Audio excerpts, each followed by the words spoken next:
Welcome to my YouTube channel टेकजीन। इस video में हम गिटलैब रनर्स को डिस्कस करेंगे। ये वीडियो हमारी थ्योरेटिकल वीडियो होगी, बट इस वीडियो में जो हम कॉन्सेप्ट्स डिस्कस करेंगे वो आपके इंटरव्यू क्वेश्चन से रिलेटेड बहुत ज़्यादा इंपॉर्टेंट हैं। अगर आप अपना डेवऑप्स का इंटरव्यू देते हो, वहाँ पे आपसे डेफिनेटली गिटलैब से रिलेटेड सवाल होते हैं, जिसमें आपसे CI/CD पाइपलाइंस के बारे में भी पूछा जाता है।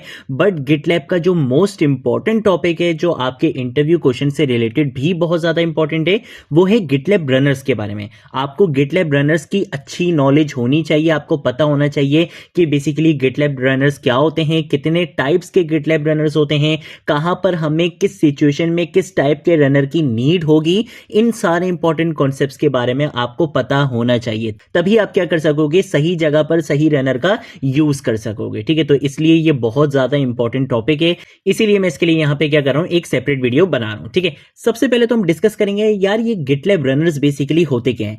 गिटलैब रनर्स बेसिकली हमारे पास एक लाइट वेट एग्जीक्यूटर्स होते हैं, जिनका काम क्या होता है कि CI/CD जॉब्स को पाइपलाइन के अंदर रन करना, एग्जीक्यूट करना। अब CI/CD जॉब्स क्या होती हैं कि कंटीन्यूअस इंटीग्रेशन और कंटीन्यूअस डिप्लॉयमेंट आपको बहुत स्मूथली इजीली मिल सके। ठीक है, अब आप वो बनाते कैसे हो, वो आप पाइपलाइन के थ्रू बनाते हो। आप एक फाइल बेसिकली क्रिएट करते हो अपनी रिपोजिटरी के अंदर gitlab-ci.yaml के नाम से। ठीक है, आप इस फाइल के अंदर क्या करते हो, बेसिकली अपनी स्क्रिप्ट्स डिफाइन करते हो। वो स्क्रिप्ट्स क्या होती हैं, रन होती हैं कहां पर, आपके गिटलैब के रनर पर। और ये स्क्रिप्ट्स बेसिकली आपको बताती हैं कि आप किस तरीके से क्या कर सकते हो, अपनी जॉब्स को ऑटोमेट कर सकते हो। यानी कि लेट सपोज आप एक रिस्पॉन्सिबिलिटी देना चाहते हो, आप अपनी कमांड्स के थ्रू, स्क्रिप्ट्स के थ्रू क्या करना चाहते हो, बिल्ड, टेस्ट और डिप्लॉय करना चाहते हो अपनी एप्लीकेशन को। तो वो सारी स्क्रिप्ट्स, वो सारी कमांड्स बेसिकली किस फाइल में आएंगी, इस फाइल के अंदर आएंगी। यानी कि अगर लेट सपोज हम एक एग्जांपल ले लेते हैं, जैसे लेट सपोज मैंने गिटलैब पे क्या करा, अपनी रिएक्ट ऐप का एक प्रोजेक्ट बनाया, तो मैं क्या करूंगा, अपने प्रोजेक्ट डायरेक्टरी के अंदर एक न्यू फाइल क्रिएट करूंगा विच इज .gitlab-ci.yaml के नाम से। और उसके अंदर मैं क्या करूंगा, स्क्रिप्ट डिफाइन करूंगा। जिस तरह से हम गिटहब एक्शंस में अपनी स्क्रिप्ट्स डिफाइन करते थे अपने टास्क को बिल्ड, टेस्ट, ऑटोमेट करने के लिए, बेसिकली डिप्लॉय करने के लिए, सेम वही काम हमें कहां पे करना होता है, इस gitlab-ci.yaml वाली फाइल के अंदर करना होता है। और ये फाइल बेसिकली कहां पर रन की जाती है, इसके अंदर जो कमांड्स होती हैं, जो स्क्रिप्ट्स होती हैं, वो बेसिकली आपके गिटलैब के रनर पर रन की जाती हैं। गिटलैब के रनर का क्या काम होता है कि जो आपकी CI/CD जॉब्स होती हैं पाइपलाइन की, उनको एग्जीक्यूट करना। उनको एग्जीक्यूट करने के लिए आपको क्या चाहिए होता है, गिटलैब रनर चाहिए होता है। अब गिटलैब रनर बेसिकली हमारे पास शेयर्ड भी हो सकता है, ग्रुप भी हो सकता है और स्पेसिफिक भी हो सकता है। गिटलैब रनर्स की हमारे पास 3 टाइप्स होती हैं। पहली टाइप हमारे पास होती है शेयर्ड रनर्स की, दूसरी टाइप हमारे पास होती है ग्रुप रनर्स की, और तीसरी टाइप हमारे पास होती है स्पेसिफिक रनर्स की। ठीक है, तो हम इन तीनों का डिफरेंस यहां पे डिस्कस करेंगे। ये एक बहुत इंपॉर्टेंट इंटरव्यू क्वेश्चन भी है, ये एक बहुत इंपॉर्टेंट इंटरव्यू क्वेश्चन है, तो इसको अब आपने बहुत अच्छे से समझना है। ठीक है, सबसे पहले हम बात करेंगे शेयर्ड रनर्स के बारे में। अब ये शेयर्ड रनर्स क्या होते हैं, शेयर्ड रनर्स बेसिकली वो रनर्स होते हैं जिनको कौन मैनेज कर रहा होता है, गिटलैब मैनेज कर रहा होता है। यानी कि ये जो रनर्स होते हैं ये कहां पर बनते हैं, आपके गिटलैब के अकाउंट पर। वो जो हम गिटलैब का अकाउंट यहां पे यूज कर रहे होते हैं ना, बेसिकली मैं आपको जाके भी दिखा देता हूं। ये जो गिटलैब का आपकी वेब एप्लीकेशन होती है, यहां पे आप सारा काम कर रहे होते हो, यहां पर आप जो भी रनर क्रिएट करते हो वो बेसिकली क्या होता है, शेयर्ड रनर्स होते हैं। इन शेयर्ड रनर्स का बेनिफिट क्या होता है कि आपके जितने भी पब्लिक प्रोजेक्ट्स होते हैं ये सबके लिए क्या होती हैं, अवेलेबल होती हैं। ऐसा नहीं है कि अगर इस रनर को बेसिकली मैंने एक प्रोजेक्ट के लिए बनाया तो वो सिर्फ एक ही प्रोजेक्ट के लिए लिमिटेड रहे, ये हमारे सारे पब्लिक प्रोजेक्ट्स के लिए अवेलेबल होते हैं। तो लेट सपोज अगर हमें कोई ऐसी रिक्वायरमेंट आ जाती है जहां पे मुझे रनर सिर्फ एक ही बना रहे हैं, और मैं चाहता हूं कि भाई जितने भी मेरे पब्लिक प्रोजेक्ट्स हों मुझे उन सबके लिए अलग अलग रनर बनाने की जरूरत ना पड़े, मैं सिर्फ एक ही रनर बनाना चाहता हूं और बाकी सारे प्रोजेक्ट्स के जो बेसिकली CI/CD पाइपलाइन मुझे रन करनी है, मैं एक ही रनर के ऊपर रन कर सकूं। तो उसके लिए हम हमेशा कौन सी अप्रोच फॉलो करते हैं, शेयर्ड रनर्स की अप्रोच फॉलो करते हैं। और वो कहां पे बनती है, हमारे गिटलैब के अकाउंट पर बनती है, जिसको कौन मैनेज कर रहा होता है, गिटलैब खुद मैनेज कर रहा होता है। हमें खुद से करने की नीड नहीं होती है। ये आइडियल होती है किसके लिए, स्मॉल और मीडियम प्रोजेक्ट्स के लिए। यहां पर बेसिकली आपके पास कुछ लिमिटेशंस आ जाती हैं, क्योंकि आपको पता है कि गिटलैब कंप्लीटली फ्री नहीं है। इसका फ्री टायर प्लान आपको मिलता है, अदरवाइज ये 60 डेज के बाद ये आपसे चार्जेस भी लेता है। और आपके जो CI/CD पाइपलाइंस होती हैं उसके लिए आपको वेरिफिकेशन भी करनी पड़ती है। विदाउट वेरिफिकेशन आप उनको यूज नहीं कर सकते हो। जैसे मैं आपको यहाँ पे दिखा भी देता हूँ, जैसे यहाँ पे अगर मैंने एक रिपोजिटरी बेसिकली मैंने यहाँ पे बनाई थी और मैं यहाँ पर अगर पाइपलाइन बेसिकली एग्जीक्यूट करना चाह रहा हूँ, तो देखो यहाँ पे मेरी पाइपलाइन क्या हो रही है, फेल्ड हो रही है। और उस पाइपलाइन फेल होने का रीजन क्या है कि ये जो अकाउंट है ये बेसिकली वेरीफाई अकाउंट नहीं है। वेरिफिकेशन के लिए आपको फोन नंबर भी देना पड़ता है और वेरिफिकेशन के लिए आपको पेमेंट मेथड भी यहां पर बताना पड़ता है। ठीक है, तो ये बेसिकली कंप्लीटली फ्री नहीं होता है। पाइपलाइंस को रन करने के लिए आपको अपने अकाउंट को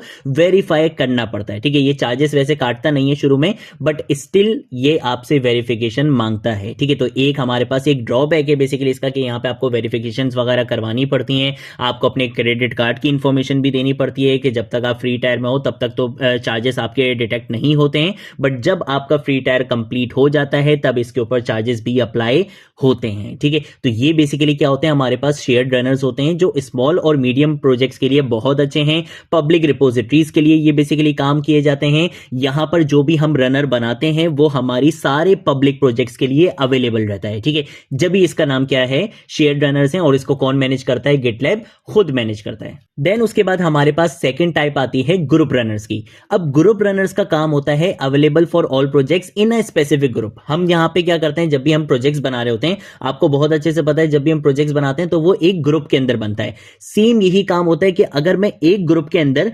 मल्टीपल प्रोजेक्ट्स के लिए क्या बनाना चाहता हूं, एक रनर बनाना चाहता हूं, तो उसके लिए हम क्या यूज करते हैं, ग्रुप रनर्स का यूज करते हैं जो किसी स्पेसिफिक ग्रुप के लिए बनाए जाते हैं। जैसे कि लेट सपोज अगर मैं किसी ऑर्गेनाइजेशन की एप्लीकेशन पे काम कर रहा हूं, ठीक है, किसी ऑर्गेनाइजेशन के प्रोजेक्ट पे काम कर रहा हूं। अब उनके प्रोजेक्ट के अंदर हमारे पास 3 प्रोजेक्ट्स रहने वाले हैं, यानी कि 3 आइटम्स बेसिकली रहने वाले हैं, 3 प्रोडक्ट्स रहने वाले हैं कि उनको हमें डेस्कटॉप एप्लीकेशन भी बना के देनी है, उनको मोबाइल एप्लीकेशन भी बना के देनी है और उनको वेब एप्लीकेशन भी बना के देनी है। तो तीनों का कोड मैनेज करने के लिए मुझे अलग अलग क्या बनाने पड़ेंगे, प्रोजेक्ट्स बनाने पड़ेंगे। लेकिन इन तीनों का ग्रुप क्या रहेगा, सेम रहेगा। जैसे लेट सपोज अगर मैं टेक्जीन ऑर्गेनाइजेशन के लिए बना रहा हूं तो ग्रुप क्या रहेगा, टेक्जीन रहेगा। लेकिन इनके क्या है, मल्टीपल प्रोजेक्ट्स हैं। तो अगर मैं चाहता हूं कि भाई टेक्जीन का मैं एक ही रनर बना दूं और टेक्जीन के जितने भी प्रोजेक्ट्स होंगे उनको मैं कहां पे रन कर सकूं, उनकी CI/CD पाइपलाइन कहां पे एग्जीक्यूट कर सकूं, ये टेक्जीन वाले रनर पे रन कर सकूं, तो ये बेसिकली मैं क्या कर रहा हूं, एक ग्रुप रनर बना रहा हूं कि एक ऐसा रनर बना रहा हूं जिसको मैं एक स्पेसिफिक ग्रुप के लिए क्रिएट कर रहा हूं कि ये रनर बेसिकली इस स्पेसिफिक ग्रुप के प्रोजेक्ट्स की CI/CD पाइपलाइन को एग्जीक्यूट करेगा। ठीक है, तो ये बेसिकली क्या होते हैं, हमारे पास ग्रुप रनर्स होते हैं। देन उसके बाद अगर हम बात करते हैं useful for teams working on multiple projects, ये बेसिकली टीम वर्क में बहुत ज्यादा काम आते हैं। जब भी हम एज अ टीम काम कर रहे होते हैं तब हम मोस्टली किस पे वर्क करते हैं, ग्रुप रन्स पे ही वर्क करते हैं। इसके साथ साथ हमारे पास एक और पॉइंट है, कंट्रोल बाय ग्रुप एडमिन्स। अब इसको जो कंट्रोल कर रहे होते हैं वो ग्रुप एडमिन्स कर रहे होते हैं। ग्रुप एडमिन्स का मतलब ये होता है, अगर मैंने यहां पर ग्रुप क्रिएट करा था तो ऑब्वियसली ग्रुप का एडमिन कौन हुआ, मैं हुआ। उसके बाद मैंने भले जितने भी कोलैबोरेटर्स ऐड किए वो उस प्रोजेक्ट के अंदर कोलैबोरेट तो कर सकते हैं, लेकिन उस ग्रुप का एडमिन कौन है, मैं हूं, क्योंकि ऐड किसने करा है उनको इस ग्रुप के अंदर, इस प्रोजेक्ट के अंदर मैंने किया है। तो ये सारी चीजें जो कंट्रोल हो रही होती हैं वो मैं कर रहा हूं, यानी कि ग्रुप एडमिन जो होता है वो ये सारी चीजें क्या कर रहा होता है, कंट्रोल कर रहा होता है। जितने भी कंट्रोल ऑपरेशंस होते हैं वो सारी चीजें आपका जो ग्रुप एडमिन होता है वो यहां पे एग्जीक्यूट करता है। अब ग्रुप रनर्स आप यहां पर भी बना सकते हो और ग्रुप रनर्स आप सेल्फ होस्टेड गिटलैब रनर्स पर भी बना सकते हो। अब ये सेल्फ होस्टेड गिटलैब रनर्स क्या होते हैं, इसको हम नेक्स्ट वीडियो से डिस्कस करेंगे कि basically self hosted GitLab runners होते क्या हैं। लास्ट टाइम मैंने आपको एक बार बताया भी था जब हमने गिटलैब का इंट्रोडक्शन देखा था कि गिटलैब में क्या होता है। एक तो गिटलैब है कि भाई हम डायरेक्टली क्या कर रहे हैं, गिटलैब के सर्वर पे सारा काम कर रहे हैं। लेकिन लेट सपोज कि भाई मेरी एप्लीकेशन का डेटा बहुत ज्यादा प्राइवेट है और मैं नहीं चाहता कि भाई मैं अपना डेटा किसी भी सर्वर को दूं, तो मैं क्या करूंगा, गिटलैब को अपने सर्वर पर लेकर आ जाऊंगा। लेट सपोज मैं गिटलैब को अपनी लोकल मशीन पर लेकर आ जाऊंगा और यहां पर क्या करूंगा, बड़े आराम से गिटलैब को यूज करूंगा ताकि मेरा जो डेटा है वो मेरी लोकल मशीन पे ही रहे, कहीं किसी दूसरे सर्वर के पास ना जाए। तो उसके लिए हम क्या यूज करते हैं, सेल्फ होस्टेड रनर्स का यूज करते हैं, जो नेक्स्ट वीडियो से जब हम डॉकर पर आएंगे तब मैं आपको बताऊंगा कि किस तरीके से हम डॉकर का यूज करते हुए गिटलैब को सेल्फ होस्टेड रनर ऐसा यूज कर सकते हैं। ये सारी चीजें हम नेक्स्ट वीडियो से कवर करना स्टार्ट करेंगे। ठीक है, तो लास्ट टाइप रह गई थी बेसिकली स्पेसिफिक रनर की। स्पेसिफिक रनर का सिंपल मतलब होता है, स्पेसिफिक रनर का सिंपल मतलब ये होता है कि आप एक सिंगल प्रोजेक्ट के लिए एक स्पेसिफिक, एक डेडिकेटेड बेसिकली रनर क्या कर रहे हो, एलोकेट कर रहे हो, ठीक है। आप एक रनर बेसिकली क्रिएट कर रहे हो, वो रनर सिर्फ आप एक प्रोजेक्ट को बेसिकली क्या करना चाहते हो, डेडिकेट करना चाहते हो। जो बेस्ट ऑप्शन रहता है कि जब भी हम प्राइवेट रिपोजिटरीज पर काम करते हैं या कस्टम कॉन्फ़िगरेशंस पर काम कर रहे होते हैं, जहां पर हम नहीं चाहते कि हमारा डेटा किसी दूसरे सर्वर पर जाए, हम नहीं चाहते कि हमारा डेटा के हम जो है वो गिटलैब को मैनेज करने के लिए दें, हम सारी चीजें खुद से करना चाहते हैं। जब हम खुद से करेंगे तो काम हमें ज्यादा करना पड़ेगा, लेकिन सारा कंट्रोल हमारा रहेगा। यहां पे हमारे पास लिमिटेशंस आ जाती हैं, क्योंकि कौन मैनेज कर रहा होता है, गिटलैब मैनेज कर रहा होता है। गिटलैब अपने हिसाब से चीजों को मैनेज करेगा, लेकिन यहां पर बेशक हमें काम ज्यादा करना पड़ेगा, लेकिन यहां पे फुल कंट्रोल रहता है हमारा हमारे रनर पे। हम जिस तरह से काम करना चाहें हम उस तरह से काम कर सकते हैं। तो यही चीज यहां पे लिखी हुई है कि installed and manage by the project owner, कि अगर मैं प्रोजेक्ट ओनर हूं तो इसको इंस्टॉल भी मैं ही करूंगा और मैनेज भी अपने आप मैं ही करूंगा। इसमें गिटलैब की कहीं पर भी कोई मैनेज वाली चीज नहीं होगी। ऐसा नहीं होगा कि गिटलैब यहां पे चीजों को मैनेज कर रहा होगा, बल्कि जिस तरह से मैं मैनेज करना चाहूंगा यहां पे चीजों को उसी तरह से मैनेज किया जाएगा। ये बेसिकली हमारे पास क्या होते हैं, स्पेसिफिक रनर होते हैं। जैसे लेट सपोज मेरे पास एक नेक्स्ट.जेएस एप्लीकेशन है फायरबेस के साथ या सुपरबेस के साथ, और मैं इसको क्या चाहता हूं, अपने प्राइवेट प्रोजेक्ट को बेसिकली अपनी लोकल मशीन में रन करना चाहता हूं।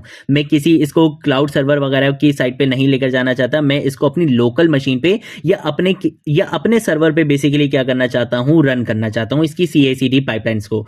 तो उसके लिए हम क्या करते हैं, हम इसका सेटअप खुद करते हैं और खुद ही इसको क्या करते हैं, मैनेज करते हैं। यानी कि अब हम गिटलैब को नहीं बोलेंगे कि आप हमारी रिपोजिटरीज को, हमारे प्रोजेक्ट को मैनेज करो, हमारी CI/CD पाइपलाइन को मैनेज करो, बल्कि ये सारी चीजें हम खुद मैनेज करते हैं, जो कि आगे आने वाली वीडियोस में मैं आपको करके भी दिखाने वाला हूं, ठीक है। तो ये बेसिकली हमारे पास कॉन्सेप्ट होता है स्पेसिफिक रनर्स का, ग्रुप रनर्स का और इसके साथ साथ शेयर्ड रनर्स का। आपको सबसे पहले पता होना चाहिए कि गिटलैब रनर्स क्या होते हैं, इनका काम क्या होता है कि आपकी CI/CD जॉब पाइपलाइंस को एग्जीक्यूट करना। CI/CD जॉब पाइपलाइंस की एग्जीक्यूशन की जो स्क्रिप्ट्स होती हैं वो हम कहां पे बताते हैं, .gitlab-ci.yaml की फाइल में, और ये फाइल कहां पे क्रिएट होती है, आपकी प्रोजेक्ट डायरेक्टरी में क्रिएट होती है। इस फाइल को रन कहां पे करवाना होता है, हमें एक रनर पे करवाना होता है, और वो रनर आपका 3 टाइप्स का हो सकता है, या तो वो शेयर्ड रनर होगा, या ग्रुप रनर होगा, या स्पेसिफिक रनर होगा, ठीक है। शेयर्ड रनर को भी हमने डिस्कस कर लिया, ग्रुप रनर को भी हमने डिस्कस कर लिया, और स्पेसिफिक रनर को भी हमने डिस्कस कर लिया, ठीक है। तो ये थी हमारी आज की वीडियो। अगर कोई चीज नहीं समझ आए नीचे कमेंट सेक्शन में पूछ लेना, सोशल मीडिया अकाउंट्स पे पूछ लेना, मैं जरूर आप लोगों को रिस्पॉन्ड करूंगा। अगर आप लोगों ने अभी तक इस प्लेलिस्ट को एक्सेस नहीं करा है तो भाई जल्दी से इस प्लेलिस्ट को एक्सेस कर लो, ज्यादा से ज्यादा शेयर करो, क्योंकि यहां पर आपको डेवऑप्स बिल्कुल स्टार्टिंग से लेकर एंड तक सिखाई जाएगी। आज की वीडियो के लिए इतना ही, अब हम मिलेंगे नेक्स्ट वीडियो में नेक्स्ट टॉपिक के साथ। तब तक के लिए बाय बाय।